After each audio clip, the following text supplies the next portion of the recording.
Good morning, girls. Welcome. I am Stella Akinyi, and this is Good Morning Girls Kenya.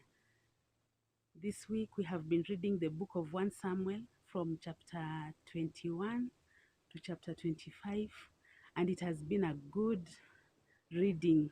We have been seeing how David has been running. He's running all the way into the desert. He's seeking refuge into strange kingdoms just because Saul wants to take his life. But we see that the Lord did not leave David, the Lord was with him. Yeah, so today we are going to see how we are going to see how two people used their wisdom and it saved their lives. Some time ago in December before Christmas, one of my friends in the church, she's called Lavella, she told me, Stella, be careful that you do not marry a fool.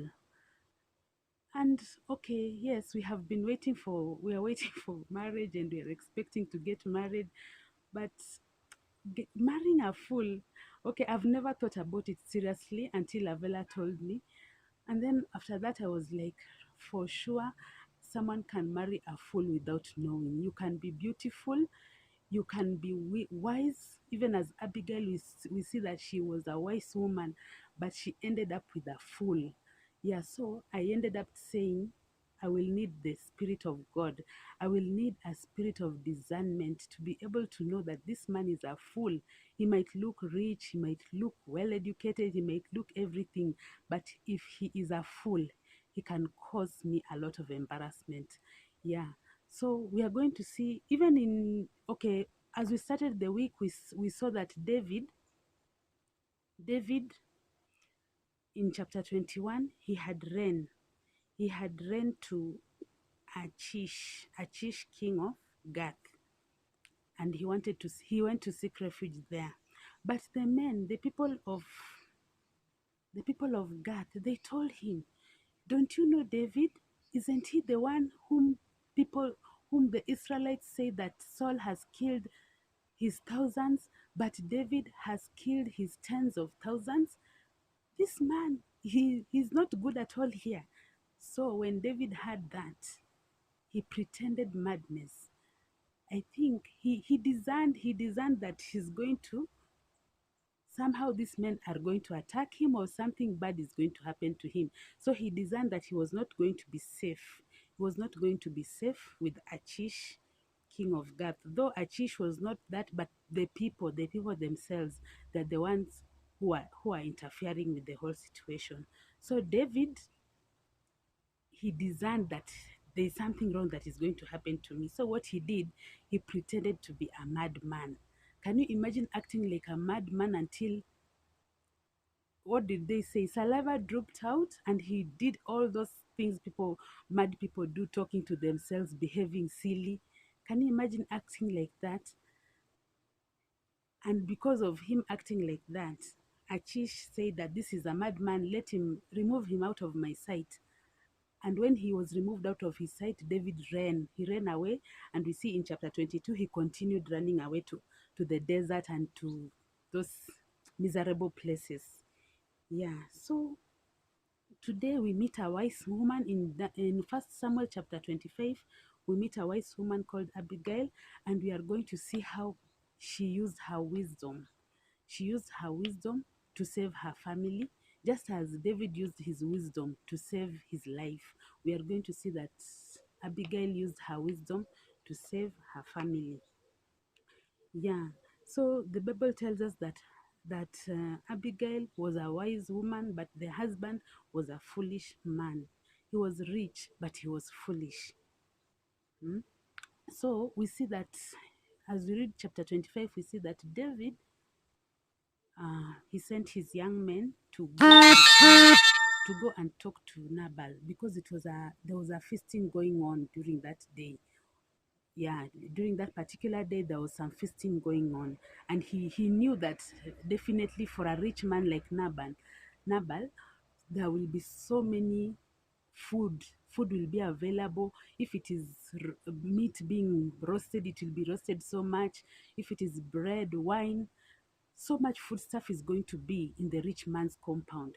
So he sent his young men, go and tell Nabal to give us some food, to give us something to support us, give us something to to at least to take care of us even as we are here in the wilderness.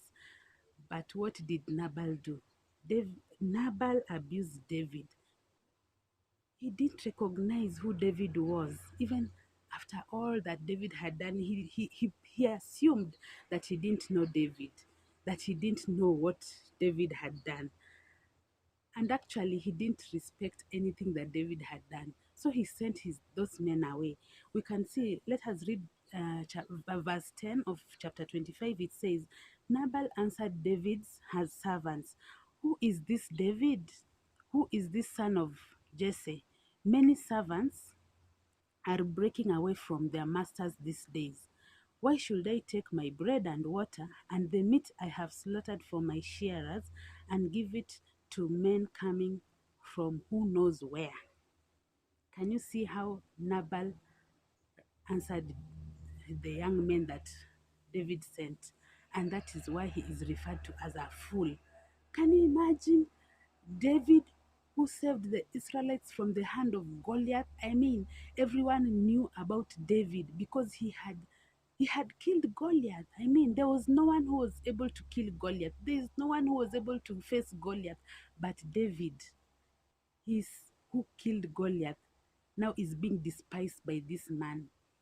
And then we see that, okay, after some time, David got mad. He got mad, really mad. Even he took his men and he was like, I'm going to finish Nabal. I'm going to finish him.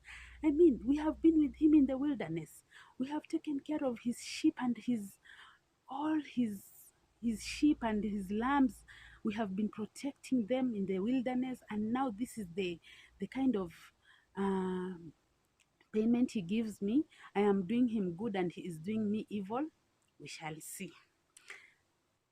But even as he was planning to go to kill Nabal and his family, one of the servants of of Nabal went and told Abigail, do you know what is happening, my madam? Uh, as I see, things are not good. Things are not good. Hmm? Your master, our master, he abused David. And yet David has been so kind to us. He has been taking care of us in the wilderness, protecting our sheep, protecting our goats, you know. But when he came here to ask for help, Nabal only abused him. He didn't recognize him and he sent him away empty-handed. When Abigail heard this, you can imagine Abigail what she felt. Didn't she feel embarrassed? Because we are going to see that Abigail, she took her husband's blame. We are going to see, we see that immediately, because already there was food in the compound, already preparation was going on for the feasting of the day. She simply took the bread that was in the store, everything that was in the store, bread, wine, meat, fish, everything that could be edible and good for a king. He took and packed them and put on donkey and sent servants to go ahead of him. And then she followed the servants. And this is what she told the servants, go ahead of me and I am following you back. And even as she followed back, she saw she saw David. She came out of the donkey and then she knelt down and bowed her head. She showed David respect. We are going to see that she did everything that the husband did not do. Hmm? Why the Bible says that Abigail was a wise woman. She covered her husband. She pleaded with David. Oh, David, have mercy on us. I was not there when you came. And then she explained about her husband's name, which she told David, David, my dear, my husband Nabal, his name means that he is a fool.